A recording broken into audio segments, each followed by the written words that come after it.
Em Física 1, vocês aprenderam lá na lei da conservação de energia que a variação de energia de um sistema é igual à soma de todas as transferências de energia pelos limites do sistema. A primeira lei da termodinâmica é um caso especial da lei da conservação de energia. Na primeira lei da termodinâmica, ela descreve processos em que somente a energia interna muda e as únicas transferências de energia são por calor e trabalho. Então, a primeira lei da termodinâmica eu posso escrever através dessa equação, onde a variação da energia interna é igual à quantidade de calor mais trabalho. Todas essas quantidades, percebam, né, como eu estou somando, eles têm que estar na mesma unidade de energia. Uma consequência importante da primeira lei da termodinâmica é a existência dessa quantidade, né, que é conhecida como energia interna, cujo valor é determinado pelo estado do sistema. Sendo assim, a energia interna também é uma variável de estado, assim como a pressão, volume e a temperatura. Aqui eu faço um parênteses muito importante, que seria no caso de convenção de dois sinais. Então, não raramente você vai encontrar em alguns livros de física e engenharia que vão apresentar a primeira lei da termodinâmica como sendo a variação da energia interna igual a Q menos o trabalho, com um sinal negativo, né, com esse sinal de menos entre o calor e o trabalho. Tá?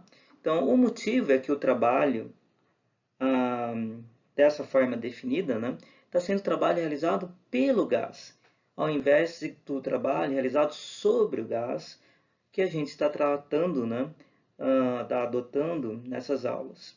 Então, nesse caso aqui, quando estou realizando o trabalho pelo gás, a equação do trabalho que a gente viu vai ser igual a trabalho igual a integral de PDV, tá? Sendo que os limites de integração será do volume final até o volume inicial. Então, aqui seria um valor positivo, quando que a gente está adotando como um valor negativo. Nesse caso aqui, tá? Portanto, se o trabalho foi positivo, é porque o trabalho é realizado pelo gás. Consequentemente, a energia sai do sistema, levando um sinal negativo na primeira lei da termodinâmica. Sendo assim, pessoal, quando vocês forem estudar, tá, em alguns livros, verifiquem, assegurem-se de qual convenção de sinais que está sendo adotado para a primeira lei da termodinâmica. Vamos investigar alguns casos especiais nos quais a primeira lei pode ser aplicada.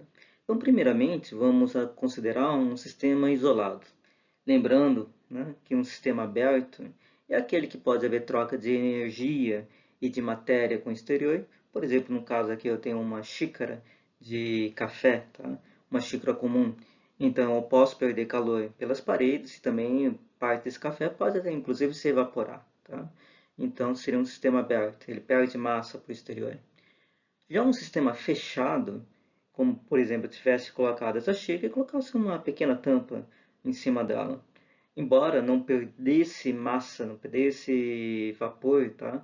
Através dessa xícara, ele continuaria perdendo energia por exterior, pelas paredes da própria xícara. Agora, já no sistema isolado, seria, por exemplo, uma garrafa térmica, onde além de ele estar fechado, as suas paredes são isolantes térmicos. Consequentemente, não ocorre troca nem de matéria e nem de energia com o exterior.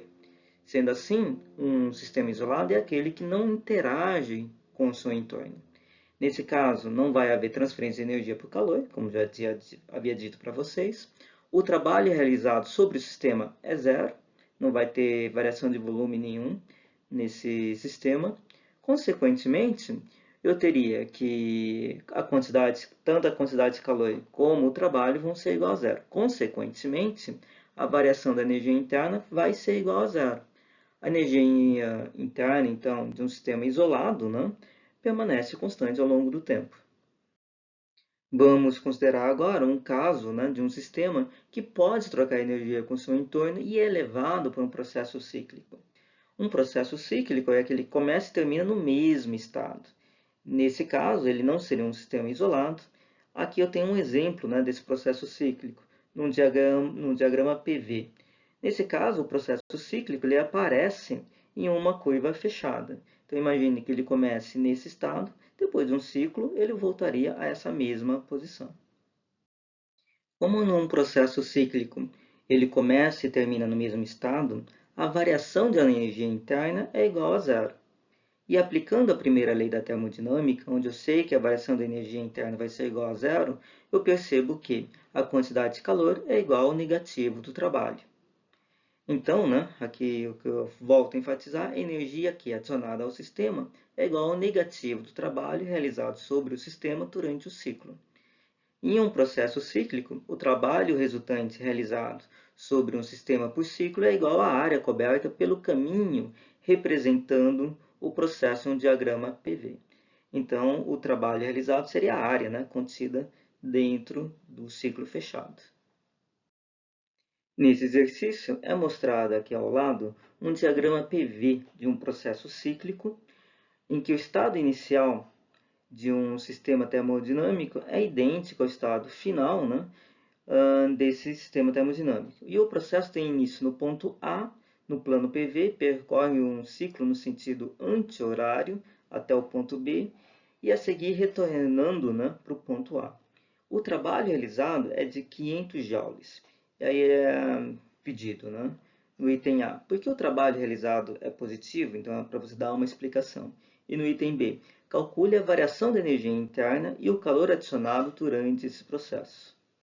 Aqui temos a resolução do exercício, sendo que no item A é perguntado por que o trabalho realizado é positivo.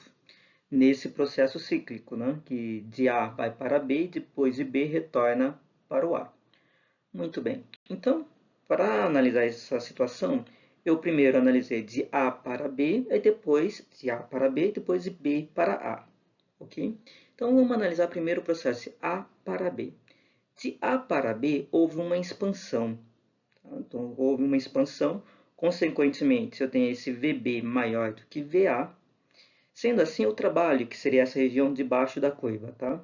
Quando ele tem uma expansão, eu vou ter um trabalho negativo. Então, o trabalho de A para B sobre o gás será negativo. Agora, vamos analisar nesse segundo caso, que seria de B para A. Nesse caso, eu tive uma compressão. Ok? Então, eu tenho aqui, olha só, o volume final sendo menor do que o volume inicial. Ou seja, o volume A ele é menor do que o volume B. Consequentemente, o trabalho de B para A sobre o gás será positivo. Então, lembrando, numa compressão vou ter trabalho positivo, numa expansão vou ter um trabalho negativo. Agora, perceba o seguinte, então, para eu saber o trabalho completo, eu tenho que fazer uma somatória desses trabalhos. Tá? Então, vou ter um trabalho negativo, que seria de A para B, e um trabalho positivo de B para A. No entanto, perceba o seguinte, que a área no processo de compressão ele é maior do que a área no processo de expansão.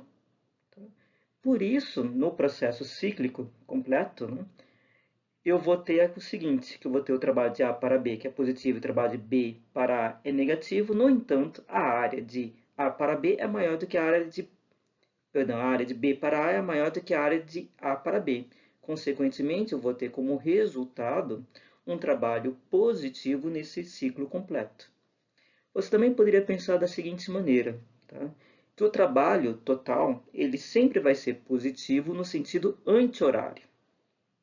Pensando que é o trabalho que estou realizando sobre o sistema, ok? Então, no trabalho realizado sobre o sistema, quando estiver no sentido anti-horário, ele vai ser positivo. Se ele for no sentido horário, aí eu teria um trabalho negativo.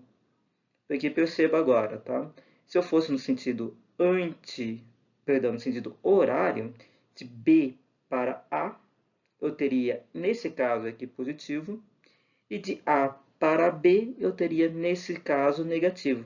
E nessa nova situação, essa área, novamente, seria maior do que essa. Então, eu teria um trabalho negativo como resultado. Então, lembrando, o trabalho é positivo no sentido anti-horário e o trabalho vai ser negativo no sentido horário. Isso quando estou realizando um trabalho sobre o sistema. Aqui temos a resolução do item B, sendo que o item B era pedido para se calcular a variação da energia interna e o calor adicionado durante esse processo. Muito bem. Então, lembrando que em processos cíclicos eu tenho que a variação da energia interna ela é igual a zero. Consequentemente, eu posso usar essa informação para analisar a minha primeira lei da termodinâmica. Sendo a variação da energia interna igual a zero, então eu vou saber que a quantidade de calor vai ter que ser igual ao negativo do trabalho. E o trabalho que a gente analisou no item A, a gente viu que o trabalho, pelo fato de ele estar no sentido anti-horário, ele vai realizar um trabalho positivo de 500 joules. Sendo assim, a quantidade de calor vai ser igual a menos 500 joules, tá? Menos que era do sinal, e aqui o 500 joules que seria do trabalho. Então, eu vou ter a quantidade de calor igual a menos 500 joules. Ou seja, 500 joules de calor são transferidos para fora do sistema. Nesse exercício, temos um gráfico de pressão em função de volume. Então, temos um processo de um ciclo fechado, cujo sentido é A, B, C e depois novamente A. Então, no enunciado é dito o seguinte: um gás é conduzido pelo processo cíclico, descrito nessa figura ao lado, e é para se encontrar o seguinte: encontre a energia total transferida para o sistema por calor durante um ciclo completo. E aí no item B, e se o ciclo for invertido, ou seja, o processo segue o caminho ACBA, qual é a entrada total da energia pelo calor por ciclo? E no item C, se Q é negativo para o processo BC e a variação da energia interna foi negativa para o processo CA, quais são os sinais de quantidade de calor, de trabalho e de variação da energia interna associados a um dos três processos?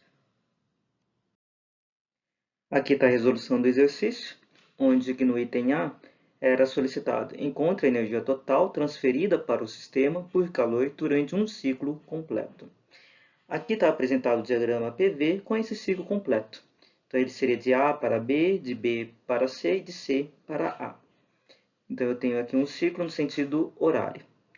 Então, partindo lá da equação da primeira lei da termodinâmica, onde a variação da energia interna é igual a Q mais trabalho, e lembrando ainda que a variação da energia interna para um processo cíclico é igual a zero, então eu vou ter que a quantidade de calor vai ser igual ao negativo do trabalho.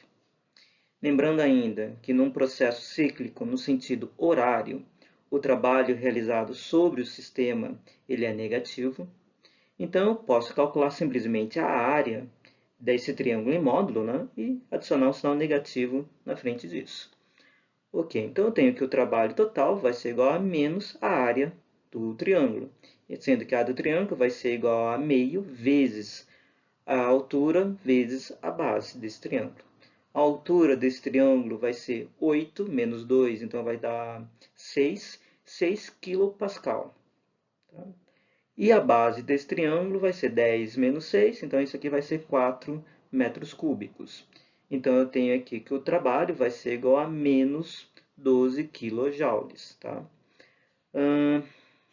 Tendo em posse dessa informação, eu jogo nessa equação, né, em que Q é igual a menos o trabalho, então vou ter que a quantidade de calor vai ser igual a 12 kJ. Aí no item B, e se o ciclo for invertido, ou seja, o processo seguir de A para C, de C para B, de B para A, qual é a entrada total de energia por cada ciclo?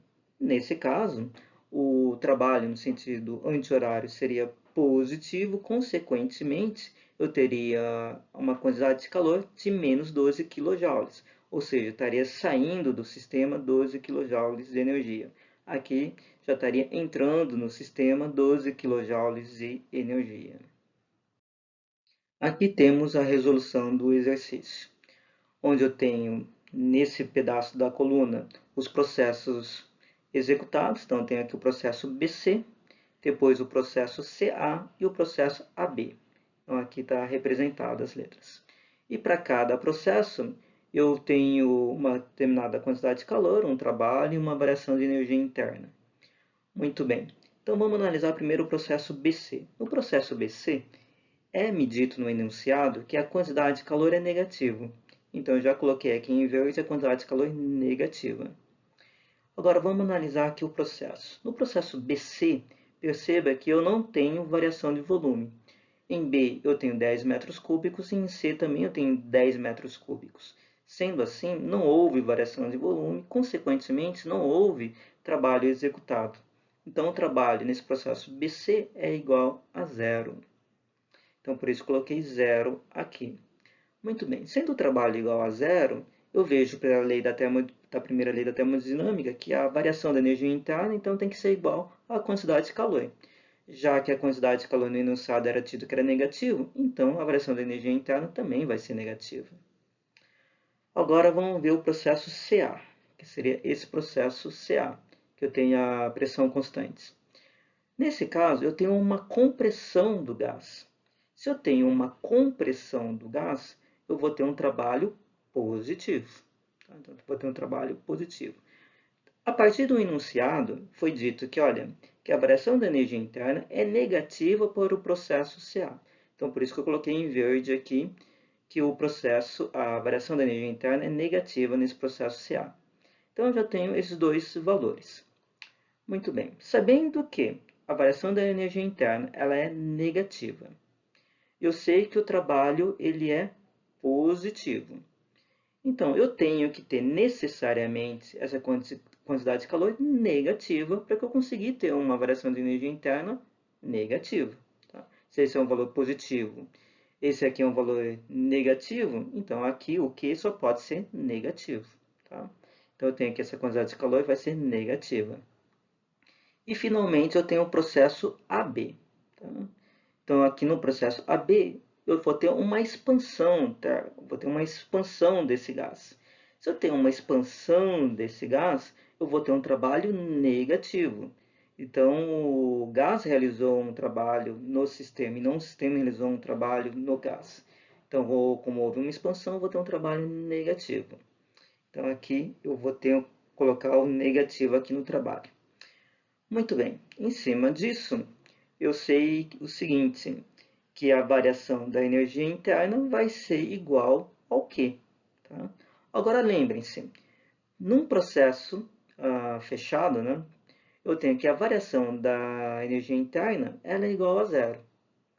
Se aqui no processo BC eu tinha um valor negativo, no processo CA eu tenho um valor negativo, então, para eu conseguir ter um processo aqui cuja variação da energia interna seja igual a zero, aqui eu só vou poder ter um valor positivo, tá? Para que eu conseguir ter um valor igual a zero. Se aqui é positivo, consequentemente, eu vou ter que ter o meu processo de quantidade de calor como positivo. O enunciado desse exercício é dito o seguinte: um sistema termodinâmico passa por um processo no qual sua energia interna diminui por 500 joules. Durante o mesmo intervalo de tempo, 220 joules de trabalho é realizado sobre o sistema. E é pedido: encontre a energia transferida dele pelo calor. Aqui temos a resolução do exercício, onde aqui temos a primeira lei da termodinâmica, onde a variação da energia interna é igual a Q mais o trabalho. Ele está sendo solicitado no exercício para encontrar a energia transferida dele pelo calor. Então, a gente vai isolar a quantidade de calor. Então, tem que a quantidade de calor vai ser igual à diferença da energia interna menos o trabalho. Sendo que no enunciado é dito o seguinte, que em um sistema termodinâmico passa para um processo no qual sua energia interna diminui por 500 joules. Consequentemente, eu vou ter uma energia interna de menos 500 joules. E também que ele fala que durante o mesmo intervalo de tempo, 220 joules de trabalho é realizado sobre o sistema. Se é realizado sobre o sistema, eu vou ter um trabalho positivo de 220 joules. Como aqui é o sinal negativo através da equação, então eu vou ter menos 220 joules. Consequentemente, ao realizar a conta, eu vou ter que a energia, né, transferida dele para o calor foi de menos 720 joules. Esse sinal negativo indica que a energia é transferida do sistema pelo calor. Vamos considerar agora algumas aplicações da primeira lei a processos por quais um gás vai passar. Então, para isso, a gente vai usar um modelo de um gás contido em um aparelho de pistão-cilindro. Nesse caso aqui específico, está sendo mostrado, né, que está sendo realizado um trabalho sobre o gás e uma transferência de energia por calor. Então, a energia interna do gás estaria subindo. Mas antes de aplicar a primeira lei da termodinâmica a sistemas específicos, é útil definir alguns processos termodinâmicos idealizados. O primeiro processo é o processo adiabático, que é aquele durante o qual nenhuma energia entra ou sai do sistema por calor. Consequentemente, o Q é igual a zero. Isso pode ser alcançado isolando, por exemplo, termicamente as paredes de um sistema e realizando o trabalho de maneira muito rápida, de modo que não haja tempo para a energia ser transferida por calor.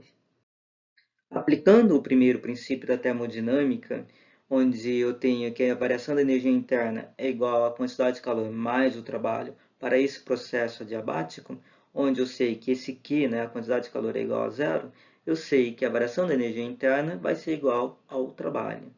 No caso que o gás for comprimido adiabaticamente, o trabalho vai ser positivo, porque eu estou realizando um trabalho sobre o sistema. Sendo assim, a variação da sua energia interna é positiva e haverá o aumento da temperatura no gás. Agora, se o gás se expande adiabaticamente, no caso é o gás que está realizando um trabalho sobre o pistão. Sendo assim, eu vou ter um trabalho negativo, eu vou ter uma variação da energia interna negativa e, consequentemente, a temperatura do gás vai diminuir. Os processos adiabáticos são muito importantes em aplicações da engenharia. Alguns exemplos que a gente vai estudar nas próximas semanas seria a expansão de gases quentes em um motor de combustão interna, a liquefação de gases em um sistema de resfriamento e o curso de compressão em um motor diesel.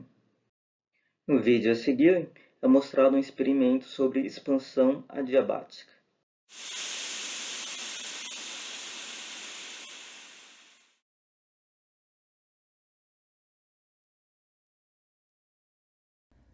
Para esta experiência usaremos um termômetro com termopar, um borrifador contendo álcool, uma bomba de encher pneus, uma rolha de borracha acoplada a um bico com válvula e uma garrafa PET com um pequeno orifício na base. Começaremos introduzindo na garrafa o fio do termopar, transpassado numa rolha pequena de borracha. Ele irá servir para medirmos a temperatura interna antes e após a transformação do experimento. Em seguida, borrifaremos um pouco de álcool dentro da garrafa.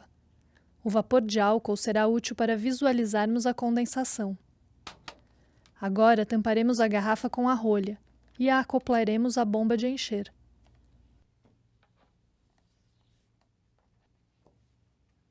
Observaremos que ao injetar ar dentro da garrafa, como seu volume se mantém constante, haverá aumento da pressão. Esse aumento da pressão faz a temperatura interna da garrafa aumentar gradativamente, como podemos ver no visor do termômetro.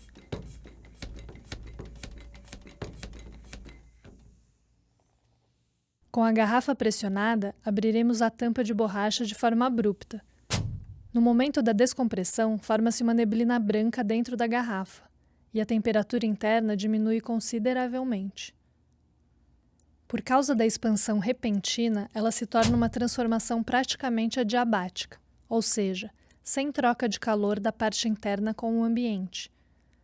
O trabalho realizado pelo gás que provocou a expansão diminui a sua energia interna, diminuindo a temperatura. Em consequência da diminuição da temperatura, parte do vapor de álcool se condensa, formando a neblina branca. Este é o mesmo fenômeno que ocorre na formação de nuvens no céu ou das neblinas em dias frios.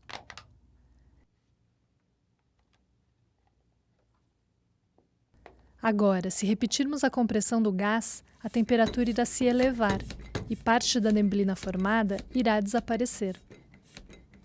Este processo de expansão e compressão de um fluido pode provocar, além de uma mudança de estado físico, mudanças rápidas na temperatura de um gás, que podem ser aproveitadas, por exemplo, em máquinas refrigeradoras, tais como a geladeira ou o ar-condicionado.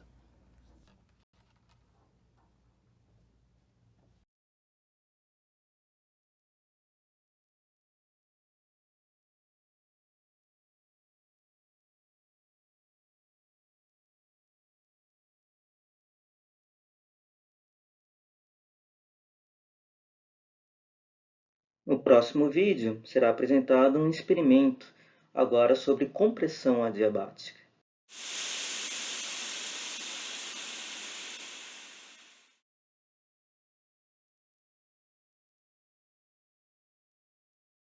Neste vídeo usaremos um tubo de vidro com uma das extremidades fechada, uma haste, um êmbolo com anéis de borracha para vedação e algodão. Estes materiais devem ter características específicas para garantir a eficiência do experimento. O tubo, por exemplo, é feito de vidro borosilicato, que é um material resistente a grandes variações de temperatura. O êmbolo é feito de latão com anéis de vedação, para que o ar dentro do tubo não escape, e os anéis devem ser previamente lubrificados com óleo fino. Começaremos desfiando um pouquinho de algodão para colocar dentro do tubo de vidro.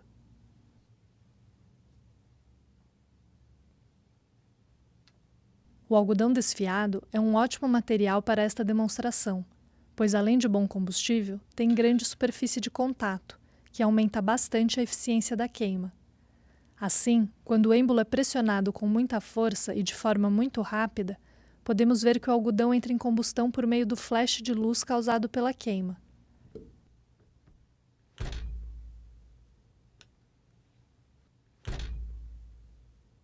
Este é um exemplo concreto de uma compressão adiabática.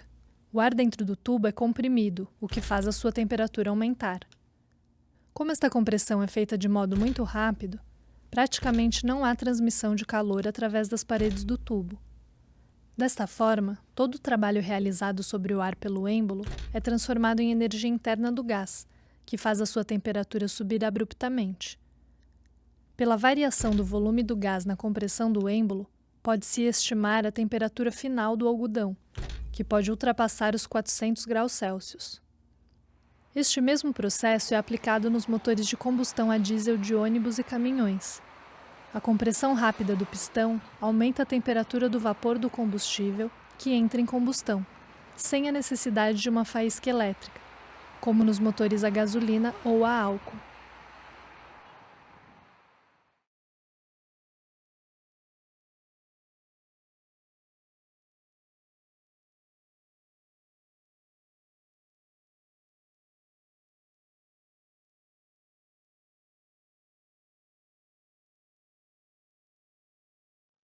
Temos o seguinte enunciado para esse exercício. Um pistão comprime um gás, realizando um trabalho de 600 joules sobre ele. Considerando que o pistão não permite a troca de calor entre o gás e o meio externo e que a transformação ocorreu muito rapidamente, indique a variação de energia interna sofrida pelo gás. Aqui está a resolução do exercício. E no exercício ele tem uma informação muito importante, que é dito que, considerando que o pistão não permite a troca de calor entre o gás e o meio externo, e que a transformação ocorreu muito rapidamente. Isso é uma condição quando eu tenho uma transformação isobárica. Se é uma transformação isobárica, então eu tenho a quantidade de calor igual a zero. Tá? Então essa aqui é uma informação importante. Sendo assim, utilizando a equação da primeira lei da termodinâmica, eu posso pegar esse Q, colocar igual a zero, consequentemente, eu vou ter que a variação da energia interna é igual ao trabalho. E no enunciado também é dito que o pistão comprime um gás, realizando um trabalho de 600 joules. Sendo assim, é só substituir na equação, então eu vou ter que a variação da energia interna foi igual a 600 joules. E nesse exercício temos o seguinte: um gás monatômico e ideal sofre uma expansão adiabática, realizando sobre um pistão um trabalho termodinâmico igual a 400 joules. Qual é a variação de energia interna do gás em joules? Aqui temos a resolução do exercício, onde no enunciado já é dito que ocorreu uma expansão adiabática.